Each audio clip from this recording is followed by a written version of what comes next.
नमस्कार, मैं सुरेंद्र चौधरी। आप देख रहे हैं दैनिक कर्मदाता का डिजिटल प्लेटफॉर्म कर्मदाता टीवी। मुद्दे की बात में आज हम बात करेंगे पंचायती राज विभाग की छोटी इकाइयां, ग्राम पंचायत, पंचायत समिति और जिला परिषद की कार्य प्रणाली पर और इनकी कार्यशैली पर कि ग्रामीण क्षेत्रों का विकास करने में महत्वपूर्ण भूमिका पंचायती राज विभाग की होती है। इस बात को नकारा भी नहीं जा सकता है, जिनमें ग्रामीण क्षेत्रों में रोजगार से लेकर विकास कार्यों तक इस विभाग की महत्वपूर्ण भूमिका होती है। जिस तरह विभाग अपनी ये भूमिका निभा रहा है, क्या उसी तरह ये इकाइयां जिनमें ग्राम पंचायत, पंचायत समिति और जिला परिषद में पदस्थ अधिकारी और कर्मचारी क्या अपनी भूमिका का निर्वहन सही प्रकार से कर रहे हैं या नहीं, ये सवाल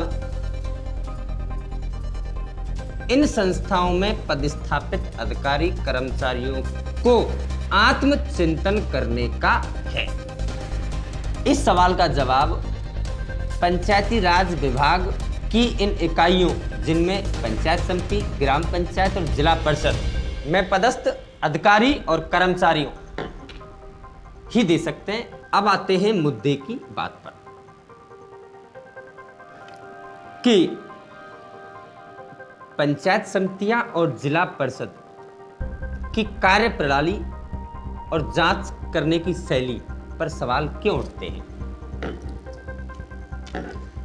यह सोचने वाली बात है कि जो विभाग ग्रामीण क्षेत्रों का विकास करने में भरकर प्रयास कर रहा है और उस विभाग की ये इकाइयां अपनी जिम्मेदारी का निर्वहन बखूबी नहीं करते हैं, ग्राम पंचायतों में हो रहे विकास कार्यों में अनियमितताओं की शिकायतों को लेकर या उनके निस्तारण की प्रक्रिया को लेकर इन इकाइयों पर सवाल क्यों उठते हैं,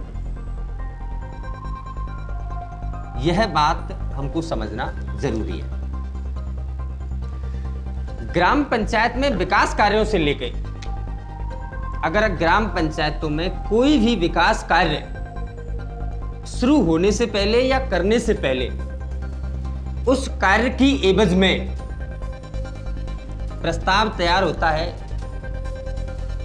जिसकी एवज में प्रशासनिक स्वीकृति जारी की जाती है, वित्तीय स्वीकृति जारी की जाती है, तकनीकी स्वीकृति जारी की जाती है, तखमीना तैयार किया जाता है, एस्टीमेट तैयार किया जाता है कि इस कार्य को करने में इतनी लागत लगेगी। और इस पूरे प्रोसेस में पंचायत समितियों की पूरी भूमिका रहती है। फिर भी आए दिन ग्राम पंचायतों में अनियमितता या भ्रष्टाचार के संबंध में जिला परिषद और पंचायत समितियों को शिकायतें मिलती रहती हैं और हम नकार नहीं सकते इस बात को कि ग्राम पंचायतों में विकास कार्यों में अनियमितता या भ्रष्टाचार नहीं होता।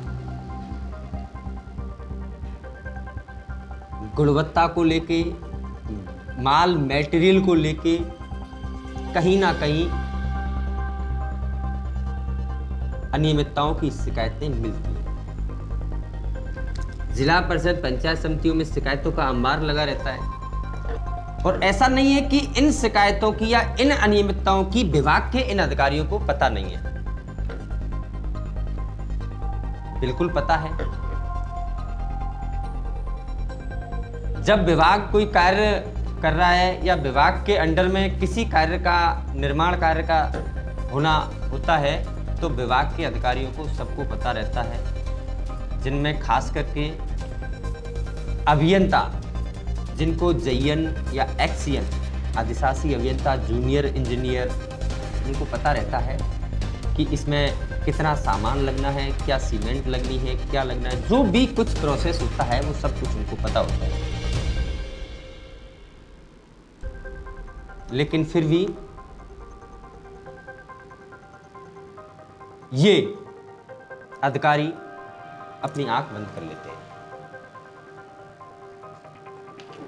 गलती से अगर कोई आम नागरिक इस संबंध में विभाग को शिकायत कर देता है, जी हां, मैं सही कह रहा हूं कि अगर गलती से कोई आम नागरिक विभाग में शिकायत कर देता है कि हमारी ग्राम पंचायत में विकास कार्यों में या निर्माण कार्यों में अनियमितताएं हुई हैं, गुणवत्ता का कोई ध्यान नहीं रखा गया है,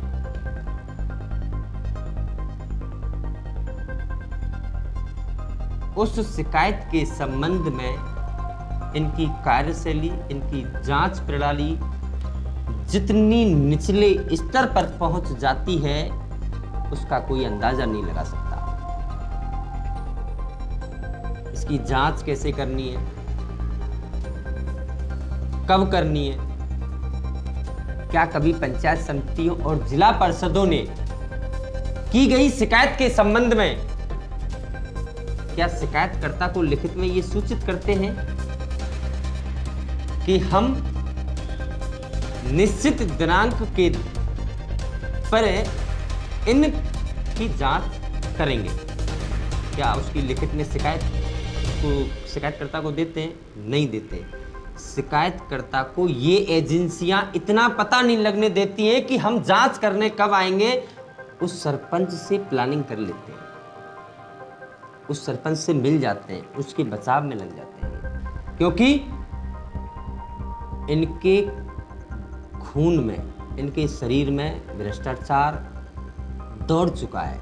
शिकायतकर्ता से कोई मतलब नहीं रहता इनका।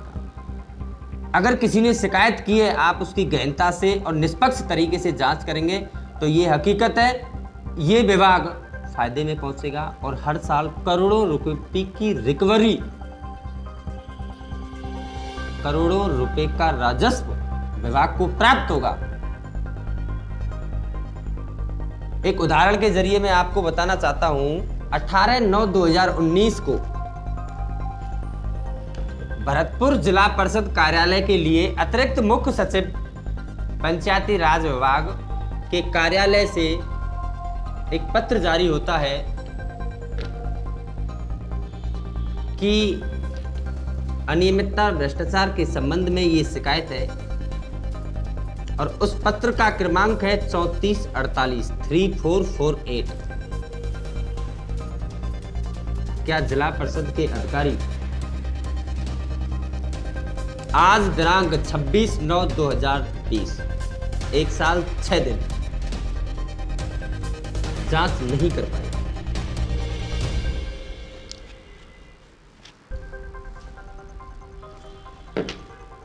एक साल 6 दिन में आप उस पत्र का निस्तारण नहीं कर पाए, ये गलती विभाग की है या कुछ अधिकारियों की?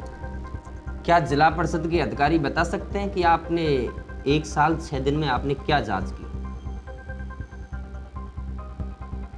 और जांच करने में इतना समय क्यों लगा? आप जांच क्यों नहीं करना चाहते? क्या इसका जवाब आपके पास में है? आप जांच क्यों नहीं करना चाहते? क्या आपने कभी शिकायतकर्ता को लिखित में सूचना दी कि हम निश्चित दिनांक के समय जांच करेंगे? जब शिकायतकर्ता ने शिकायत की है तो शिकायतकर्ता को मौके पे बुलाना भी जरूरी होता है। आपकी कार्यशैली पर सवाल क्यों नहीं उठे? और जब आप अपनी स्थिति, आप अपने कार्य के प्रति इस तरह का रवैया रखते हैं तो स्वाभाविक है कि आपकी वजह से पूरे विभाग पर, पूरी इकाई पर और पूरे तंत्र पर सवाल उठते हैं। आपकी वजह से पूरा विभाग सवालों के घेरे में आता है। अब पंचायत समिति और जिला परिषद में पदस्थापित अधिकारियों और कर्मचारियों को आत्मचिंतन करने का विषय है कि हम विभाग के लिए कितना कर सकते हैं। आज के मुद्दे में बस इतना ही। किसी और मुद्दे के साथ मैं फिर उपस्थित होता हूँ आपके सामने। तब तक के लिए नमस्कार,